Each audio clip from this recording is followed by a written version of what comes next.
एक वायर से हम पूरा बोर्ड वायरिंग करेंगे। इस वायर को दोस्तों हम कट नहीं करेंगे, कहीं भी आप देख सकते हैं दोस्तों। इस वीडियो में आप देख सकते हैं हम एक वायर से ही बोर्ड को वायरिंग करेंगे। इस तरह से जो हम नाप रहे हैं दोस्तों, इस वायर को यहाँ से कट नहीं करेंगे, इस वायर का पीवीसी हटाएंगे दोस्तों। किस तरह से पीवीसी हटाते हैं आप लोग इस वीडियो में बने रहिए दोस्तों। इस तरह से इसको पीवीसी हटा के किस तरह से हम डालते हैं, तो दोस्तों इस तरह से प्लास से मोड़ लेना है। देख सकते हैं दोस्तों, इस वायर को हम कट नहीं किए हैं। अब इस तरह से स्विच का टर्मिनल लूज करके दोस्तों इस तरह से डाल के हम वायर को कहीं पे दोस्तों टच नहीं किया, इस तरह से डाल दिया। स्वागत है हमारे YouTube चैनल एसएनएल इलेक्ट्रिशियन में दोस्तों। आइए आज आपको दिखाते हैं दो सॉकेट, दो स्विच, ये दो सॉकेट और 5 स्विच, एक इंडिकेटर और एक फ्यूज, किस तरह से दोस्तों हम वायरिंग करते हैं और बोर्ड फाइनली बना के आपको दिखा रहे हैं।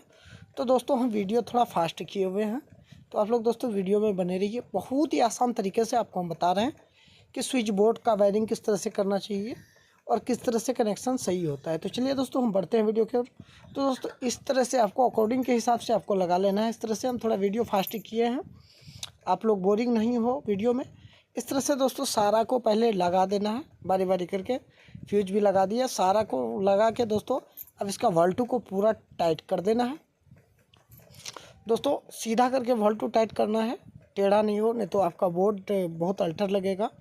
इस तरह से नीचे से पकड़ के रखना है, ऊपर से इस तरह से टाइट करते जाना है। यूजुअली दोस्तों सीधा करके आमने सामने मिलाइएगा, पूरा सीधा हो जाएगा। तो इस तरह से दोस्तों हम पूरा फुल्ली को टाइट कर देना है। इस तरह से दोस्तों उसमें गैपिंग भी रहता है, तो गैपिंग को झाँप देना है। तो दोस्तों इस तरह से सबको टाइट कर देना है। अब चलिए दोस्तों इसका वायरिंग करेंगे हम। अब ये तो हो गया, वायरिंग करना है। इस वायर दोस्तों करना ये है, इस तरह से वायर को इस तरह से स्विच से इस तरह से नाप के इसका पीवीसी हटा देना है। पूरा एक ही वायर से दोस्तों पूरा बोर्ड वायरिंग करेंगे। इस तरह से इसका पीवीसी को इस तरह से कटर से इस तरह से काट के इस तरह से हटा देना है दोस्तों। हटा के इस वायर को इस तरह से हाथ से मोड़ लेना है। हाथ से मोड़ने से दोस्तों ये होगा कि आपका वायर जो है इधर उधर बिखरेगा नहीं। तो इस तरह से दोस्तों इसको टाइट कर देंगे, इस तरह से नीचे वाला टर्मिनल में। दोस्तों कोई भी स्विच बोर्ड वायरिंग करे तो आप लोग एक बात हमेशा याद रखें कि फेज को नीचे ही डालें तो बेटर होगा, और ना कभी लाइन उल्टा होगा ना कभी स्विच उल्टा होगा। तो दोस्तों कभी भी वायरिंग करें, एंकर का स्विच में एक कारण ये भी हो सकता है दोस्तों, किसी भी साइड में देने से आप फेज देने से लाइन पास हो जाता है। तो दोस्तों वैसा नहीं करना है, आपको बोर्ड बनाना है तो थोड़ा क्वालिटी में बनाना है। इस तरह से दोस्तों इसको कर दिए। अब चलिए दोस्तों इसको वायर को कट नहीं करना है, अब इसको करते हैं किस तरह से दिखाते हैं आपको। इस तरह से दोस्तों थोड़ा बड़ा करके वायर को कट कर देंगे पूरा, इस तरह से पूरा वायर कट कर लेंगे। अब दोस्तों हम इधर से ही घुमाएंगे, इधर से हमको उल्टा पड़ रहा था। तो दोस्तों इस वायर को यहाँ से पूरा कट नहीं करना है, थोड़ा सा कटर से इस तरह से छील दिया। अब दोस्तों इसको प्लास से लेके इस तरह से छील देना है। इस तरह से पीवीसी पकड़ के दोस्तों इसको पूरा इस तरह से धकेलना है बाहर के दिशा में। तो ये दोस्तों जहाँ पे आपको पीवीसी पकड़ने का लायक हो जाए वहाँ से इस तरह से, अब दोस्तों ये फट जाएगा। एंकर का वायर है दोस्तों, ये फट जाता है। इस तरह से नापते जाना है। 2 स्विच हो गया है, अब तीसरा स्विच हो जाएगा। इस तरह से पकड़ के इस तरह से पकड़ के दोस्तों देख लेना है कहाँ तक हो गया। थोड़ा सा और जाएगा दोस्तों, मेरा थोड़ा सा चले गया। अब दोस्तों इसको काट के हटा देना है। यह पीवीसी को थोड़ा सा और लेके इसको अब कटर से हम काट के हटा दिए इस तरह से। अब ये वायर को किस तरह से डालना है दोस्तों हम वायर को कहीं कट नहीं कर रहे हैं। बहुत सा तो आदमी वायर को कट भी कर देता है। तो दोस्तों हम एक ही वायर से पूरा बोर्ड को घुमा घुमा के वायरिंग कर लेते हैं। इस तरह से दोस्तों इसको स्विच लूज करके अंदर धकेलते जाना है और नेक्स्ट वाला स्विच के ऊपर इस तरह से डाल के, तीनों को डाल के इस तरह से पहले दोस्तों बाहर कर लेंगे। इस तरह से हम बाहर कर लिए। अब दोस्तों इसको खींचेंगे, ये देख लीजिए मेरा पूरा स्विच में आ गया फाइनली। अब इसको दोस्तों बारी बारी से हमको टाइट कर लेना है। इस तरह से हमको टाइट कर लेंगे दोस्तों। कनेक्शन बहुत ही आसान तरीके से बता रहे हैं, आप लोग वीडियो में बने रहिए। और जिन भाई ने चैनल को सब्सक्राइब नहीं किया प्लीज़ दोस्तों हमारे यूट्यूब चैनल एसएनएल इलेक्ट्रिशियन को सब्सक्राइब जरूर कर लें और बेल आइकन घंटी का निशान जरूर दबा दें। इस तरह से दोस्तों इसको टाइट कर दिए। अब दोस्तों इस वायर को यहाँ पे फ्यूज में ले आके इसको ख़त्म कर देना है। इस तरह से कटर से थोड़ा बड़ा ही काटना है दोस्तों, ठीक है। अब इस तरह से इसका मुँह छील देना है और फ्यूज का नीचे वाला टर्मिनल में वायर को जोड़ देना है। इस तरह से इसको लूज करके इसको यहाँ पे इस तरह से जोड़ देना है। इस तरह से जोड़ के दोस्तों फुल टाइट कर देना है। इस तरह से हम फुल टाइट कर दिए। अब चलिए दोस्तों कनेक्शन नेक्स्ट आप समझाते हैं। आप सॉकेट का कनेक्शन करेंगे तो आप लोग वीडियो में बने रहिए दोस्तों। बहुत ही आसान तरीके से आपको बता रहे हैं दोस्तों। इस तरह से 2 वायर का टुकड़ा इस तरह से कर लिए। अब दोस्तों इसका मुंह इस तरह से छील देना है। मुंह छील के दोस्तों इसको इस तरह से पलट देना है। पलटने से दोस्तों स्विच में फुल टाइट हो जाता है।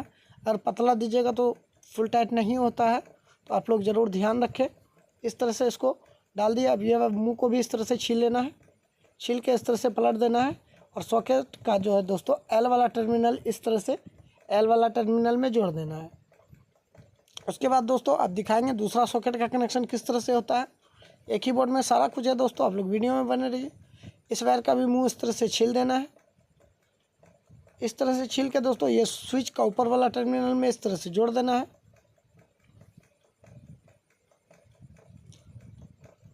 इस तरह से दोस्तों इसको जोड़ के अब सॉकेट का जो है दोस्तों इसमें भी एल वाला टर्मिनल में इस तरह से इसको जोड़ देना है। अब दोस्तों इसमें न्यूट्रल भी कहाँ पे जोड़ना है न्यूट्रल भी दिखाएंगे और फेज भी कहाँ पे डालना है फेज भी दिखाएंगे। इंडिकेटर का भी कनेक्शन करेंगे। तो आप लोग वीडियो पूरा देखें दोस्तों, बीच में स्किप करके नहीं जाए, आपको समझ में नहीं आएगा। फुल दोस्तों फुल किसी का भी वीडियो फुल वॉच कीजिए दोस्तों। अब एक बार इस तरह से लेना है। इस तरह से यहाँ से ले लिए। अब दिखाते हैं दोस्तों इसको करना कैसे है। इस तरह से पलट दिए हैं। अब ये सॉकेट का एन वाला टर्मिनल जो बचा हुआ था उसको इस तरह से लूज कर देना है।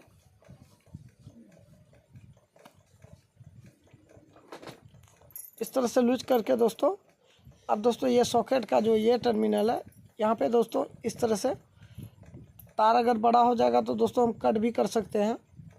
इस तरह से कट कर दिए। अब इस तरह से दोनों मुंह को मिला देना है। इसमें और भी कनेक्शन होगा दोस्तों, कि न्यूट्रल बोर्ड में आता है तो बोर्ड में एक ही साइड न्यूट्रल आ जाएगा। इस तरह से लेके उसके बाद आपको इंडिकेटर का भी कनेक्शन दिखाएंगे दोस्तों। अब इंडिकेटर जो भी एंकर में आता है तो दोस्तों वायर वाला इंडिकेटर आता है। बहुत आदमी कन्फ्यूज हो जाता है दोस्तों किस में जोड़े कौन वायर। तो इसमें दोस्तों कोई वायर का कोई कंडीशन नहीं होता है। कोई वायर आप किसी में जोड़ सकते हैं। इंडिकेटर में एक खासियत है कि कोई भी टर्मिनल में कोई भी वायर को किसी में भी जोड़ सकते हैं। इस तरह से एक वायर को पकड़ के इस तरह से इसमें इस तरह से जोड़ देना है। अब दोस्तों एक कनेक्शन और बच गया है, इंडिकेटर का न्यूट्रल कैसे फेज कैसे देना है। तो दोस्तों इंडिकेटर में वायर अगर छोटा पड़ रहा है इस तरह से, अब दोस्तों इसमें हमको जोड़ कर लेना है इस तरह से। अब जोड़ करके दोस्तों इस वायर को यहाँ पे फ्यूज में डाल देना है। इस तरह से इस वायर का मुंह छील के फ्यूज में ही जोड़ देना है।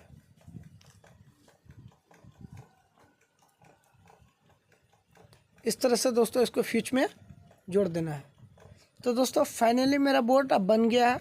और फेज वाला इंडिकेटर वाला जो है दोस्तों उसको टेप कर देना है। अब दोस्तों इसमें कनेक्शन हो गया है। अब 3 स्विच जो बचा है दोस्तों 3 पॉइंट आएगा, तीनों का ऊपर में जोड़ देना है। नेगेटिव ये जो खुला रखेंगे एक तो दोस्तों उसमें नेगेटिव जोड़ देना है। इस तरह से